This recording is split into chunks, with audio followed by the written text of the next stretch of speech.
Welcome back to the Leadership Lounge. This is the place where I highlight leaders who are doing it right. And today is no exception. What do you get when you combine a master storyteller, an executive advisor to Fortune 500s and founders, the creator of an award-winning framework called the Story Effect, a former ballerina who still knows exactly how to command a stage, and a woman who builds business through human connection? You get my friend, Danielle Krischik. Danielle is a partner at Knight Agency, where she helps leaders stop marketing at people and start connecting with them.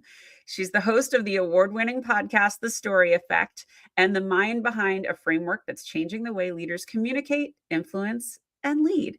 Danielle doesn't teach story as fluff. She teaches it as strategy, as trust, as performance, and so much more. Welcome to the show, my friend, Danielle. Thank you so much. Thank you for having me. I am so excited. I've been looking forward to this. You and I both love storytelling so much. So would you be so kind as to share a little more background on your story? Yes.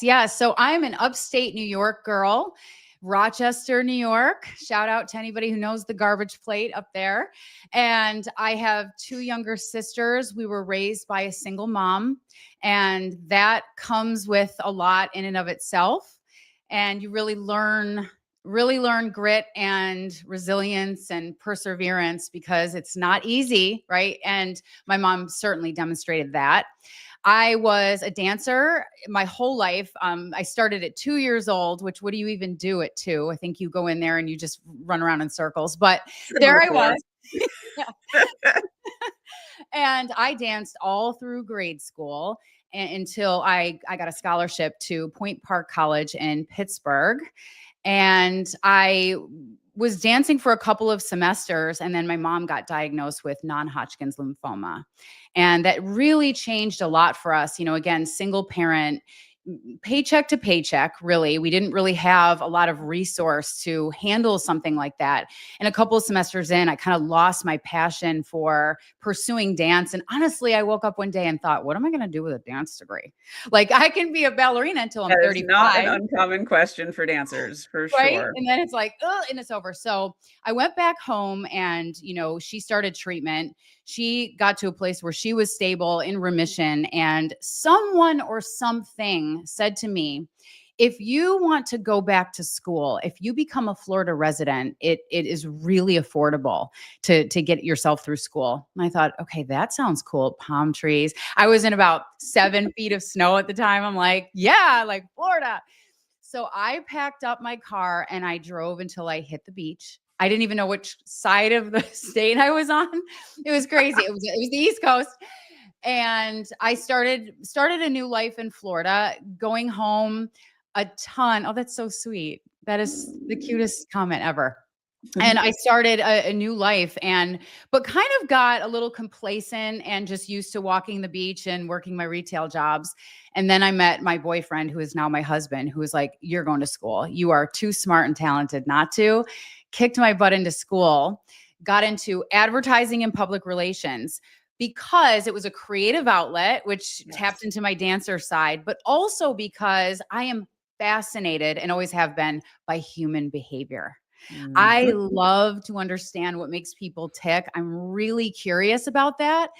And and I thank you so much. And so got into advertising, landed a job at Orlando's biggest advertising agency. It was Y Partnership at the time. Won some advertising awards, had a great life there, and then broke out and did some freelance work. And one client that came my way was Knight Agency. They needed a little help from a copywriter. So I kind of joined forces with them and started to write some projects. And before you know it, a lot of our focus shifted from external advertising and marketing, telling stories on the outside, to really telling stories in the inside of companies. So when you write stories in advertising, you're helping people believe enough in the product or service to buy. When you're doing it on the inside, you're helping people believe in themselves and the company and each other and their leader. And I fell hard in love with that. It's really making an impact on people's lives, and you can feel it and see it. and it's driving business. So fast forward almost 15 years, I've been with Night Agency. I am now a partner, and I've just finished launching a book, and the rest is history. Woo! Well, I mean, from the moment we met, I was like, oh no, she's my people. Storyteller. Hello. I love storytelling. And I did this as a leader. I do it now. I teach people how to tell stories. So I totally appreciate why this is so important. But I want you to tell the people, why is it so important for people to be able to tell their story? Yes, it really is what makes us human and what helps us connect. One of the things I think about is, it's almost a game of connect the dots. So, Lindsay, if I were to tell you my resume, okay, Oh, plot the dots of the things you hear. I'm, 20 years plus experience in marketing and communications. I have a bachelor's degree in ad PR. I was a dancer. Maybe that's a little personal. I start to give you my resume. It's like, okay, you may or may not be able to connect with 3 or 4 things. But if I start to reveal, I was raised by a single mother. I lost her to cancer. yes. I have 2 younger sisters. I am a dog lover. What gets me out of bed in the morning is I have this relentless discipline to make my life better than where I came from. I start to tell you those things, right? All of a sudden it humanizes me and we connect. That's it. That's it. And this is so I grew up in sales, and this is to me how I built rapport. This is how I built connection.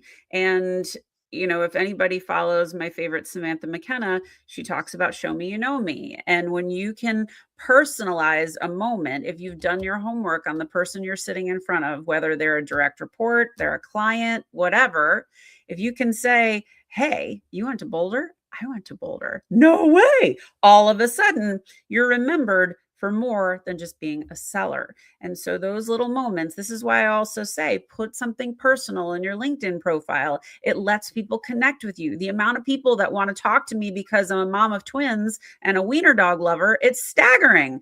Those Right. aren't like huge, cerebral things, but they're softballs. They're easy. So, yeah. Absolutely. And you just started to hit on the other piece of it, which is really what my book emphasizes, is you give people permission to tell their story and share their story. My That's it. book, there are a lot in my philosophy, I should say. There are a lot of books on how leaders can be better storytellers. A lot of Yes. great books. I'm not trying to compete with that because I think they're really phenomenal. This book is helping leaders use storytelling to serve the people in front of them, Mm. enable other stories, connect with people, help people connect with each other. So it's really not about you. And I say that in the part of the book, it's really, leader, it's not about you at all. It's about the people that you're serving. That is the most Mhm. important part. I love that. And hey guys, thank you for all the comments. Feel free to Yes. drop your questions. It's so good to see you all here. So really appreciate you all being here. We have so many good questions teed up for Danielle. So let's start with this one. You've worked with Fortune 500s and founders. What separates the leaders people lean towards from the people they technically report to? Yeah. So I would say the people that connect on a human level with the people that they serve are those who are willing to be vulnerable and Mhm. be authentic. And that is a hot button, Lindsay. When I talk about vulnerability, I'm not saying that you're going to go out and bleed in front of everyone, right? It's I not say this all the time. Yes, it's not sharing open wounds, it's sharing scars. Mm, So an experience that you've been through, something that you've overcome, what you've learned from it, how you've gotten to the other side, that story can help people yes. so much. What you don't want to do is get up there and say, "Hey, I'm having a really rough time and I don't know what to do. And I feel like this whole division is going to fall apart." That's what you don't want to do, because then the people in front Wait of a you minute, are still gonna say, trust. I don't know how to help you, right? But you can show up and you can be authentic and be a real human being. And Yes, yes, you can get your talking points across, but I promise you, no one is remembering the cells on your Excel spreadsheet. No ever. one is remembering that. No, they're not remembering your PowerPoint. And I will tell you, the ones who get so nervous and are so worried about being so polished, guys, stop. No one's interested in it. They're Right. like, if you come up to the front of the room and you have to, like, a friend of mine just did a post today, and it was a picture of his shirt with a coffee stain on it. And he's like, this is how my day started. Uh, We've all been there. We've Yes. all been there. You've basically put everyone at ease that this is not going to be a tense exchange and that you are human. And that's really what is expected from good leaders now.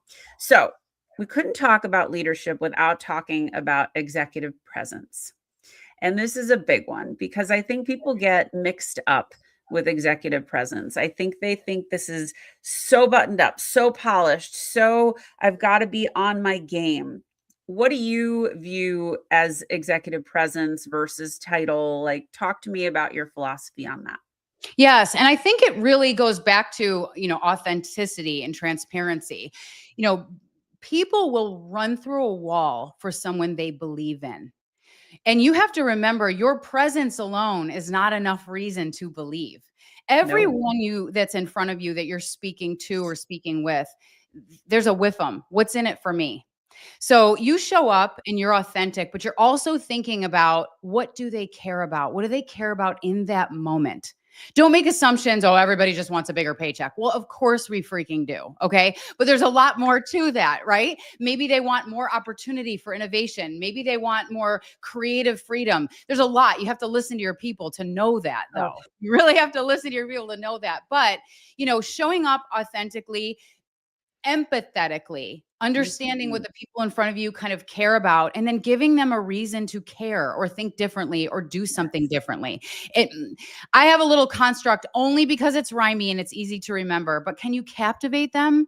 Can you relate with them? And then can you motivate them? Mhm. Motivate them. And a lot of experts will say, well, it's not really motivation, it's inspiration. Sometimes it's motivation. Sometimes we have work to do and we just got to get up and get it done, grind it Yeah. out, right? Yeah. I mean, Can you're you do gonna that? you're going to be faced with crappy tasks in your job. You just are. Everybody Yes. has them. There's no one that loves 100% of their job. There isn't. So everything in life, there's going to be those moments, those things that are, less desirable, less sexy. But you got to do it. And as leaders, you got to motivate people to see it and to want to push through. So I love what you said there. And, you hit the nail on the head when it comes to describing presence and how important that is. And I think I watch a lot of generation, was it Alpha and the one after that? They struggle a little bit. I shouldn't say a little bit. They struggle a lot. Their life has been heads down in a phone, and so connecting with other people, making eye contact, shaking hands, and knowing how to hold yourself in a room can be really challenging. And it's on us as leaders to show them the way. And I can remember at a meeting when I was in corporate and a young person showed up in shorts. And I was like, um, come here. I'm like, just so you know, shorts are not allowed here. And he was like, they're my dressy shorts. I was like, still no, still no. My You're dress. very cute, but no. So I'm saving him from himself.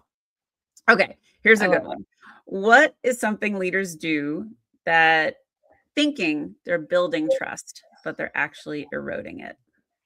Oh, they assume that all communication, as long as I'm communicating, I'm doing what I'm supposed to do.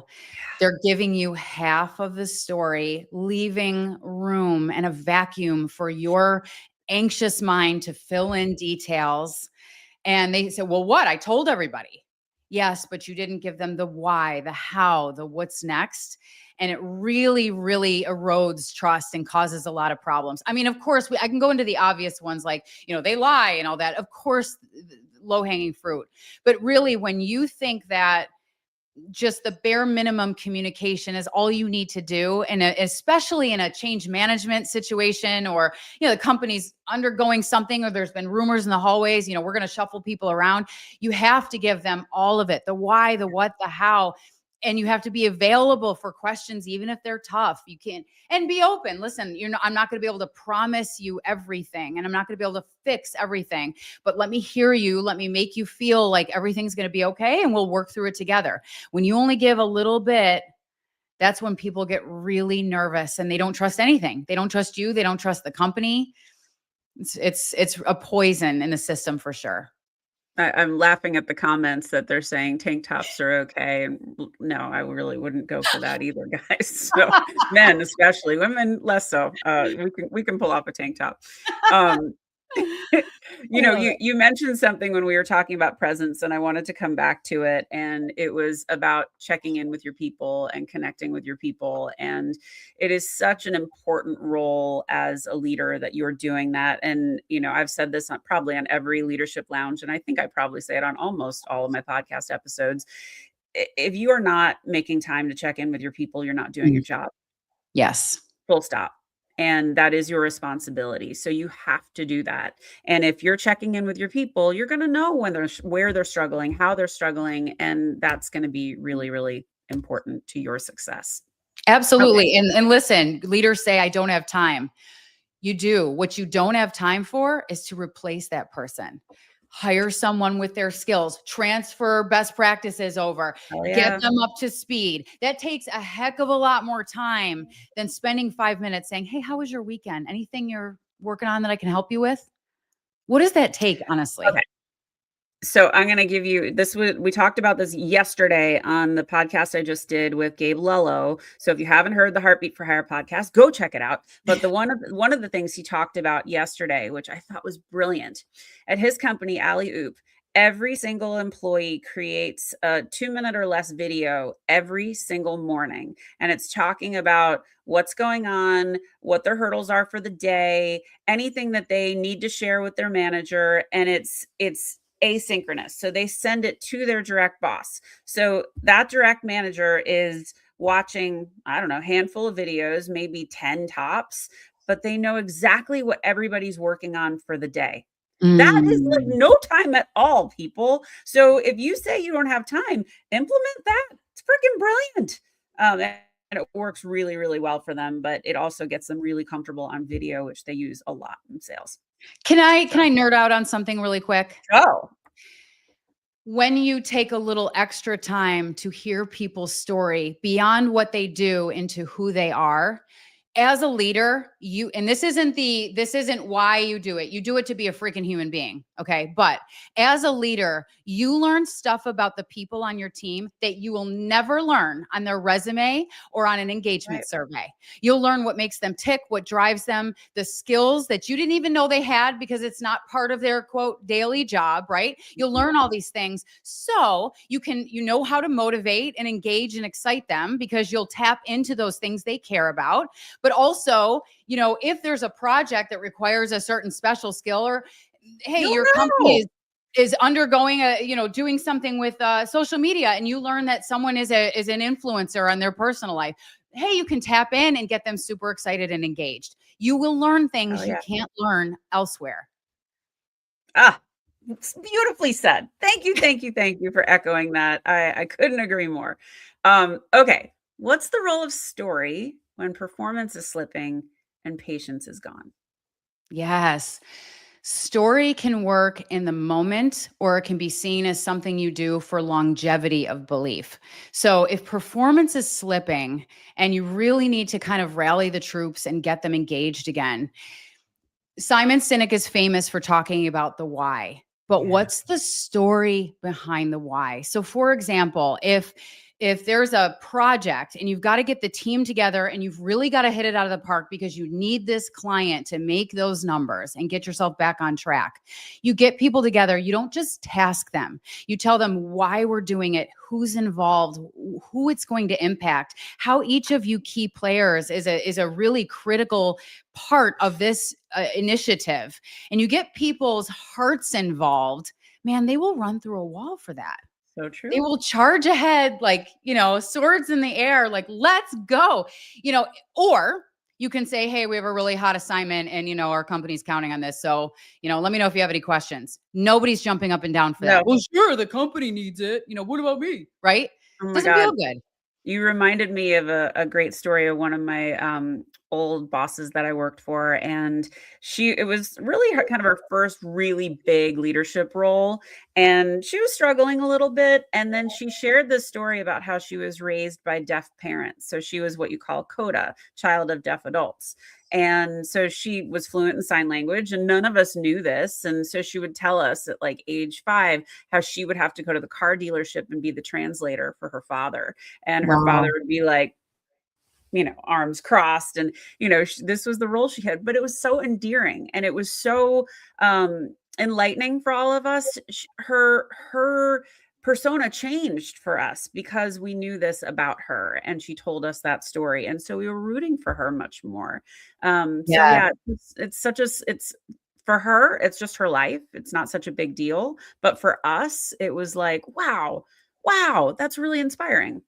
Yes. So The yeah, more I learn about people, the more I fall in love with them.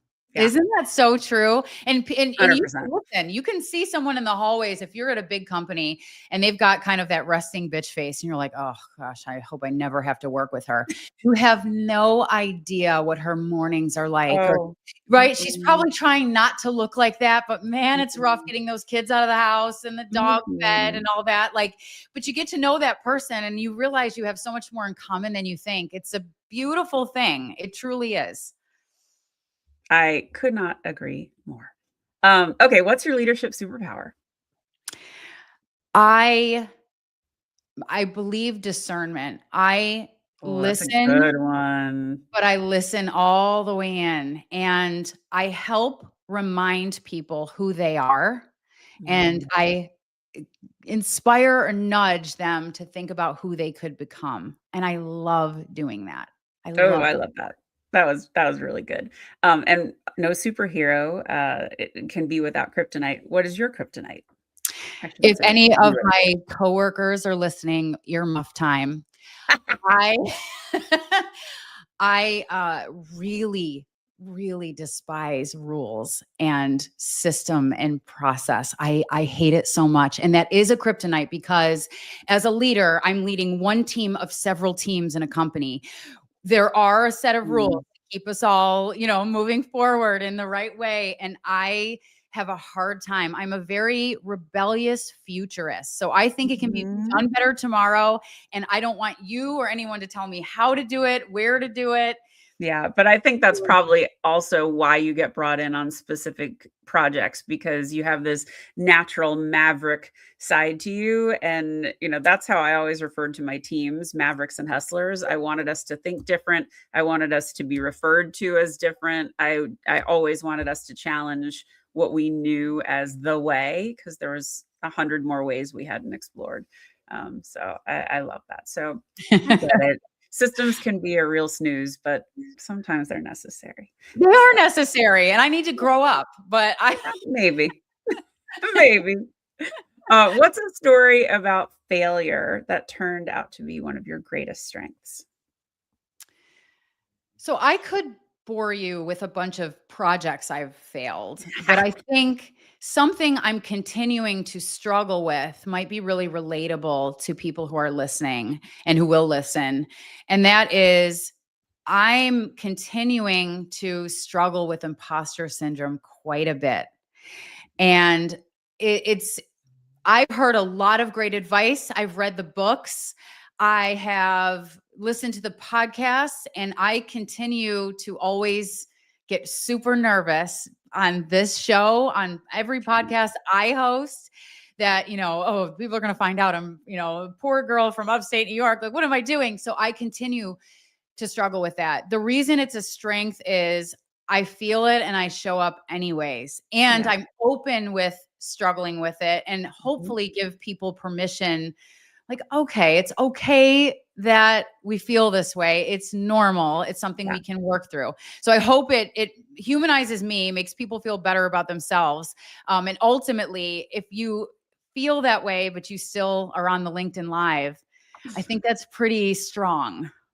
Listen, I love that people come a little bit nervous. I like being nervous for a show. I grew up performing, so for me, nerves were good. That was a way to channel energy, and I think if you come nervous, it means you're ready to go. You're ready to rock. You're ready to bring your best self, and it might not be perfect, but you're in the right frame of mind. And if you let the nerves overtake you, it will affect your performance. But Yeah.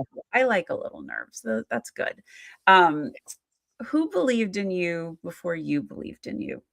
Oh, this is an incredibly easy one. I could get choked up. My husband, Mm. he when I moved to Florida and became very complacent and just happy taking walks on the beach, and he kind of picked me up by the scruff of my neck and he said, "You're going to school." And I said, "You don't understand. I graduated high school with a very low GPA. I don't take tests. I was a dancer. It's like I was hyper focused on that and not on Yep. academics. I don't think I can do this college thing." And he said, "Not only can you, but you're going to kill it." And I said, "Well, fine. If we're gonna sign up for community college, we're gonna start there, right? But you have to buy me a chocolate chip cookie and cute school supplies, or I'm not going and signing up." I mean, I was being such a brat. And he I put love me it. in school and I crushed it. It was like 4.0. I nerded out. I found sides of myself I didn't know I had. I loved it so much and I carved out an insane career. Like it all just literally is like hockey stick growth. It just was like crazy. But it was like night and day because I was like, there's no way. I'm just going to be a manager at a makeup counter at the department store and I'll do great. I'll do. He's like, no. He's like, there's nothing wrong with that, but you've got more in you. Oh, clip that because he needs to hear that later. So hopefully when we Yeah. generate the clips, you can play that for him because that was really, really important that he saw what you were capable of and he helped you to recognize it in yourself. That's a true leadership gift. And I hope he's managing people somewhere because 200 people, 200. And he is an amazing leader. And every time I meet somebody at the grocery store that is in on his team, they tell me that which couldn't make me more proud. I love it. All right, y'all. Well, you know that if you come to this show, you're always going to get a little present from me. So that little QR code right there will take you to this page. And you get some really nice deals because you know me. So if you like shopping, this is your chance. But Cozy Earth is one of the brands that I work with, and their stuff is French kiss, French kiss, chef's kiss, French kiss. If you really like it, chef's kiss, fantastic. I have their sheets; they're amazing. They've been on Oprah's favorite things 9 times. Go use that code Lead with Heart. It's 41% off. There's 2 other brands on that page. You can get some like rocker tees or like some really cool beach hats and other beach accessories that are very, very nice. So go shopping, have a little fun. And thank you for being here. Tell your friends. And if you haven't heard the Heartbeat for Hire podcast, please go check it out. It's on YouTube or wherever you find your favorite shows. We hit episode 185 yesterday, and it is absolutely one of my favorite things to do. Okay, back to the show. Now we're going to get into some good stuff. I'm going to just leave your QR code there so everyone can find you. Um, this is the Lead It or Leave It speed round, and it's not speedy, but we're going to have some fun with it. I'm going to give you a topic, and you're going to say lead it if you love it. You're going to say leave it if you hate it, and feel free to elaborate. Okay, Okay. first one, which we kind of already talked about, so it's a gimme. Leaders sharing failure publicly. Oh, lead it. Love it. Lead Yeah. it. I love it. Okay, here's a good one. Mission statements. Lead it if it is in an ecosystem of a lot of other messaging, including a purpose. So, mission is your what, purpose is your why, and you need both. So, alone, leave it.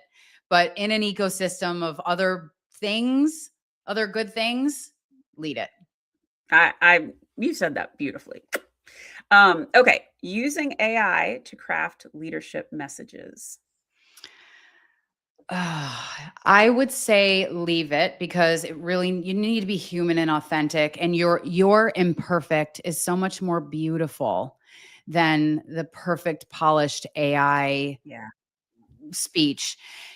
If you want to use it as a primer, if you are Uh, nervous and you don't know how to start, or you don't know what your hook is, that Yeah. one kind of Or you theme. wanna organize your thoughts. Yeah. Yes, Yeah. yes. But to write it, I mean, we're gonna definitely get to a point where we can tell. I mean, a lot of us can. If Mm. you're a writer and you're a communicator, you can tell if it's AI. Yeah. But soon everybody will feel it. It'll all feel the same. Go out there and be imperfect instead. People Yeah. will love you for it. Well, and your voice is your voice, and it's Yes, unique from everybody else's. When you're busy trying to be like somebody else, your voice gets lost, it so does. don't Amen. do it. Okay, story as KPI.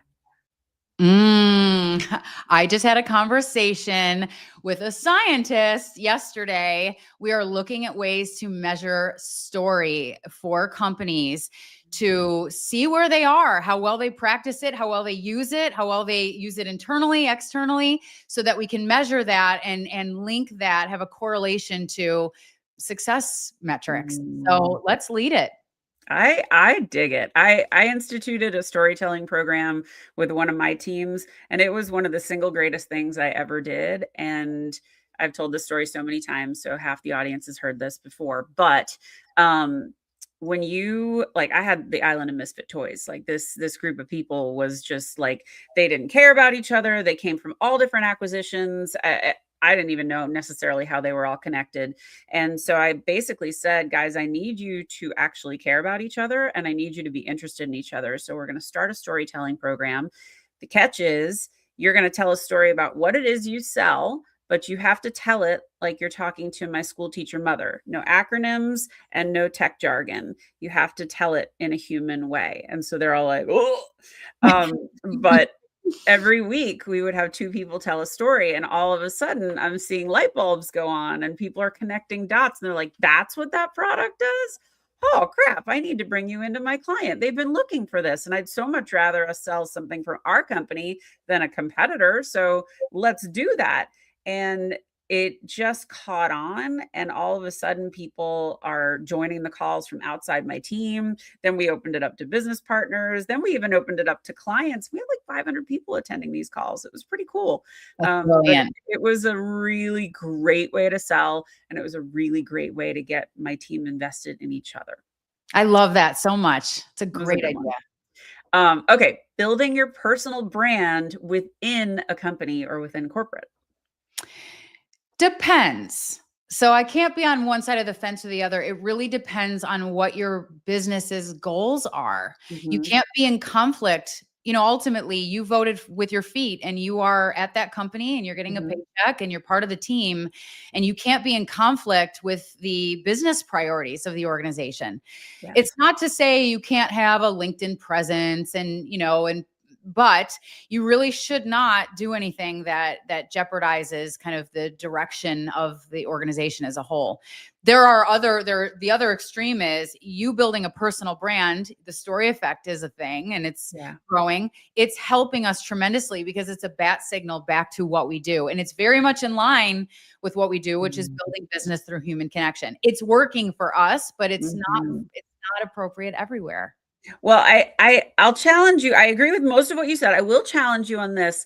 I think because there's no such thing as job security, you need to create some career security for yourself. And your brand, whatever that is, ideally you want it to be in line with your company's brand, but your brand needs to be clear. It needs to be talked about clearly and easy to understand. And I think if you do lose your job, you still have that.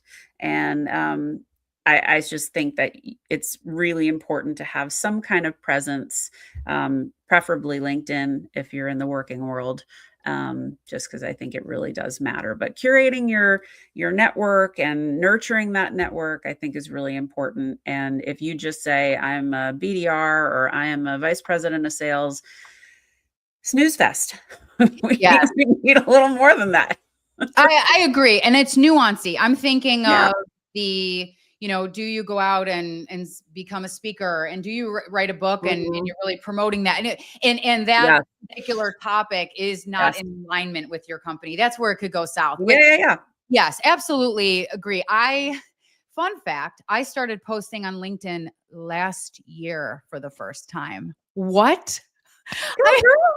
I just was not out there posting on Mhm, LinkedIn. I was like, what is this? What button do I mhm, push? I'm that mhm. late to the game. It's okay.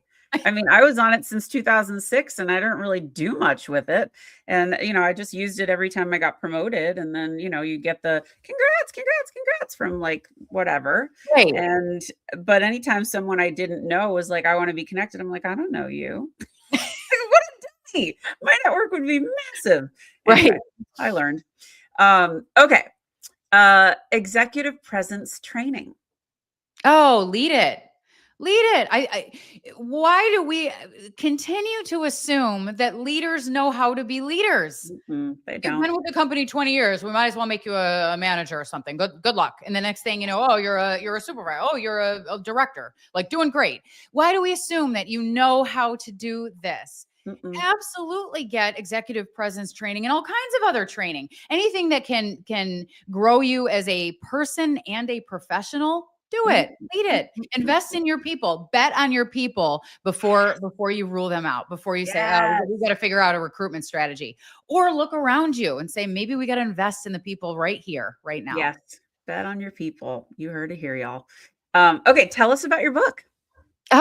It's called The Story Effect. Same name as my podcast because I'm building an empire. No, it all kind of makes sense. It's all about storytelling. And it is really, as I mentioned earlier, to help leaders use stories to create connection and drive performance. The business side is not lost in this book. There are a lot of books that teach you storytelling and the hero's journey and all that. And like I said, some of them are phenomenal. I'm not in that space. Mm-mm. Using stories to drive connection in four areas and create connection in four areas and drive performance. The four areas being, am I connected with the people I work with?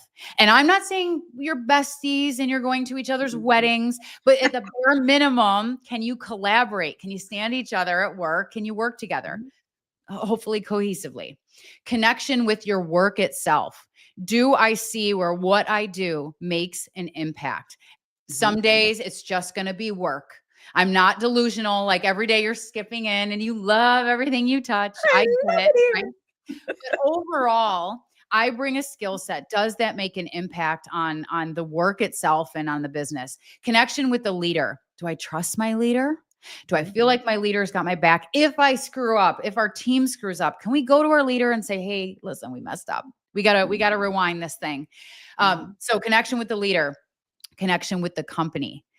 There are the people that are in the grocery store with the company t-shirt, proudly walking around. Now, I'm not suggesting everyone's going to be like that, but bare minimum, I believe in this organization. I Yeah. understand what we're doing and I understand why we're doing it and I Mhm. feel it. I'm in. And it attacks it from, and I call these people like affectionately psychopaths. I'm not saying you're going to have deep connection in all four areas. I love my coworkers. I love my leader. This company is awesome. My work is great. Like you're not going to. In fact, on the daily, those things are going to shift. It will ebb and flow because we're human beings. So some days, you might switch teams and get a leader you're not crazy about, but you still Yeah. believe in the company. You still like the work you do and the people you work with. So you're not picking up the phone when a recruiter calls. Mhm. The people that have low connection in all four areas, there's Right. enough research to prove it, are definitely looking for the next Hell opportunity. yeah. No question. As soon as So, you see that pushback from the table and the arms cross and the I'm not asking questions anymore and the resting bitch face is strong, yeah, you lost your person. yes. Um, okay, what are you working on now? Yeah. So right now, really implementing and amplifying this framework that I just talked about with our clients. We are expanding relationships with clients we've had for a really long time, which is special because we become really good friends with our clients. We love our clients. And then we are starting to meet and open new doors with companies we haven't worked with before and really helping them drive connection with their people and enabling them to see their people as the greatest asset to driving business performance and Love it. using storytelling and story strategy to be the fuel that makes that all possible. Yay, love it. Who are your ideal clients? We really like working. I'm sure everybody has said this. I know I've heard it a few times on this show. The C-suite is Mhm. is really where we like to start because it has to start from the top, Have to start at the top. Totally right? agree. It has to. Well, if you So wanna make material change, I mean, you can make change within a team, within a department, but if it's not bought in at the top, it's just as soon as that leader leaves, the culture will dismantle, and I've seen it happen many times. yes, it does happen. That is real world. So we do like to get in, CHRO, wonderful to have on our side. We are a great connector and bridge between Yes. HR and comms and internal marketing. Yes. We bring it all together, right? So C-suite is kind of our target. 100 million is kind of our range. Industry agnostic.